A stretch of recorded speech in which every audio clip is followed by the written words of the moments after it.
what you want to do. It sounds like you've got lots and lots of bits of imagery in there. It sounds like you've got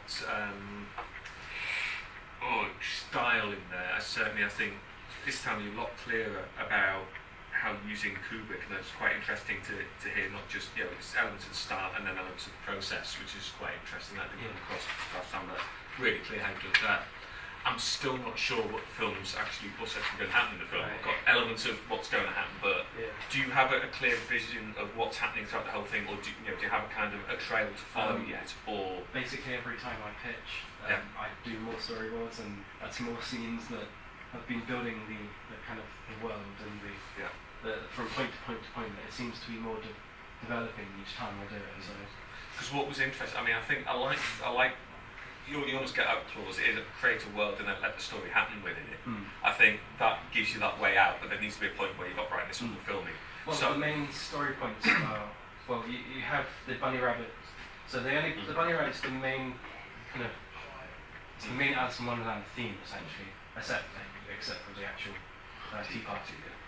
So the main elements are the tea party, which I'll keep coming back to. That's like the main stage essentially.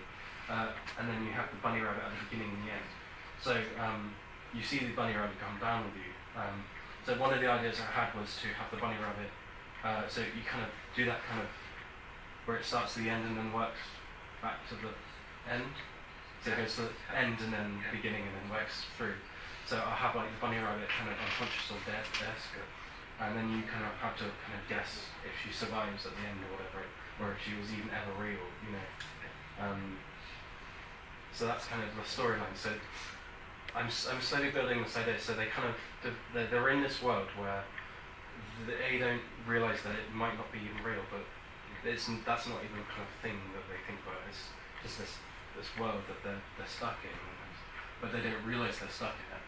But it's the development of their characters that push them towards the three-dimensional characters that then through the story where the bunny rabbit girl dies or doesn't die. Creates this out for them. So at the end they escape. So they take the elevator and they leave. So that's kind of the story arc almost. So I mean, what I think I'd be more happy seeing at this point is the characters and their development. I think that's possibly the bits missing. That's kind of part of the world creation. That's what I'm slowly starting to develop. Brilliant. Okay, that's good. Back to some of the other things, I think there's still a lot of, you've still got a good job. I think you're a lot more succinct about pulling together all the different references you're doing, and it's a lot more coherent. Big question I have though, because you're talking about Kubrick and then you're talking about certain visual imagery stuff that come in. So, are you looking at using effects or are you looking at cutting? I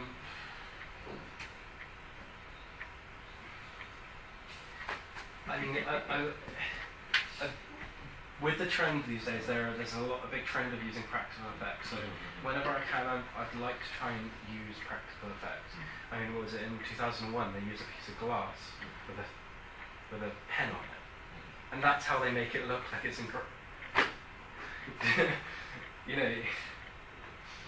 if I can work things like that. But whenever I can't do things like that, I'll try and use 3D or I'll try and do that. Definitely, one of the main elements I'm trying to think about when I'm going to plan this fully out is I want to kind of think through how I'm going to edit it almost, so I can think that through before it's shot. So it's kind of a Kubrick thing, but it's kind of an interesting way of thinking about how to do it because it's a very. I think the best thing you can be doing is lots and lots of test shoots. Like I've been saying all the way through, test shot. Once you've got it working, then you film it properly. Because you just improve on the shots. I think it's the best way to do it because it's still very much it's a visual story.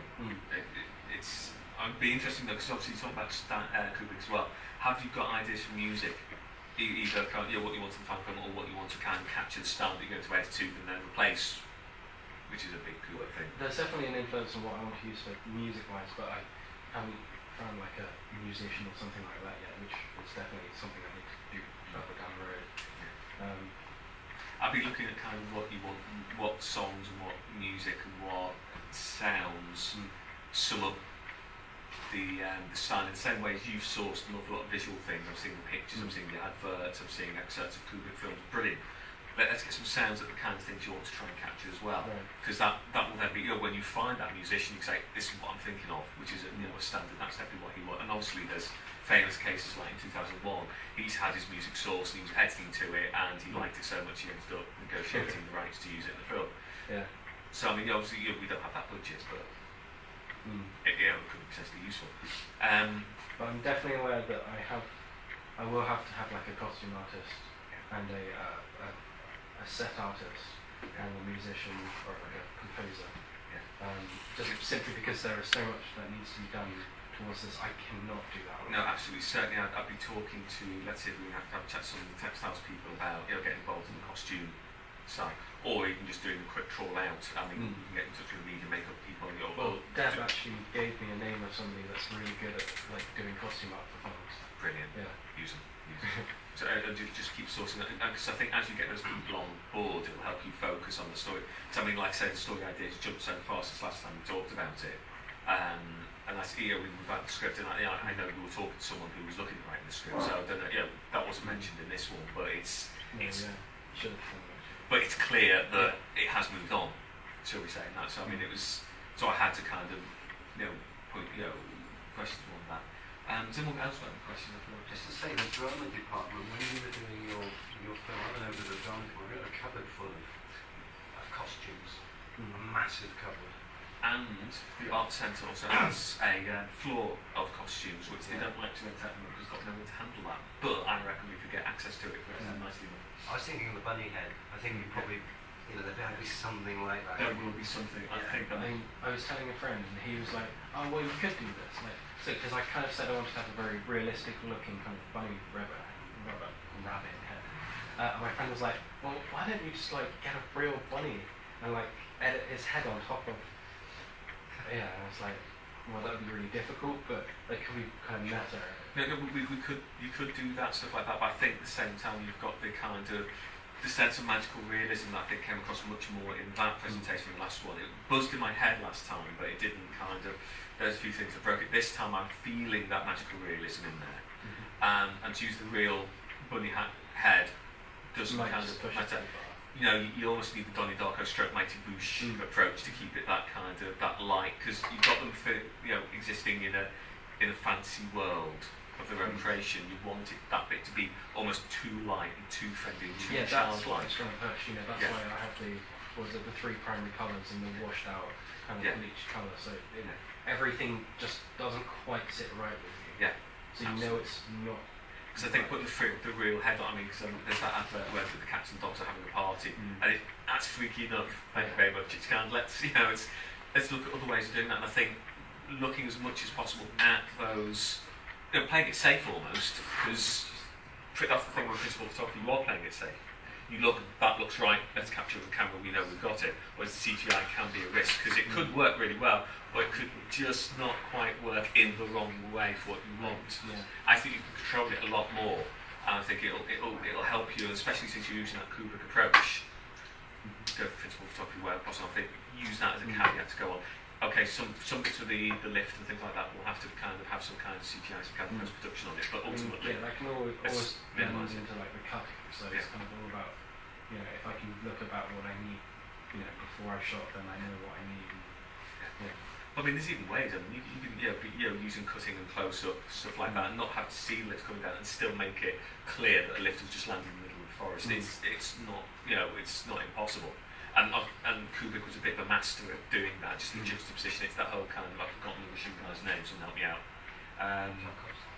Not Tarkovsky. There's a famous effect, this named after a Russian guy, and he talks about it's the whole point of Man with a Movie Camera. It's kind of these juxtapositions, and we make those connections. And Kubrick is brilliant on it. That's why you get the famous, let's jump 10,000, about a million years in evolution, by going bone spaceship, and it's just kind of. And you watch it and it's just, it should feel awkward, and it doesn't, because he knows how the eye works and he matches it as much as we need to do, and our brains accept it completely. And I think that's the thing to look at, because that is effective. So I want to try and push the kind of undertext, the subtext kind of way. he never really says what he means. Or, so I'm trying to kind of have more underneath within the layers that isn't actually said. Well, yeah, it's like Darlene is always on the phone. It's all about female sexuality, apparently. Yeah, but when it's that stage where it's apparently, you know. And I think it's clear there's a metaphor in there. But what was interesting, you never quite jumped. It's a metaphor for this. You never simplified it to that. And I think you shouldn't. You should keep it.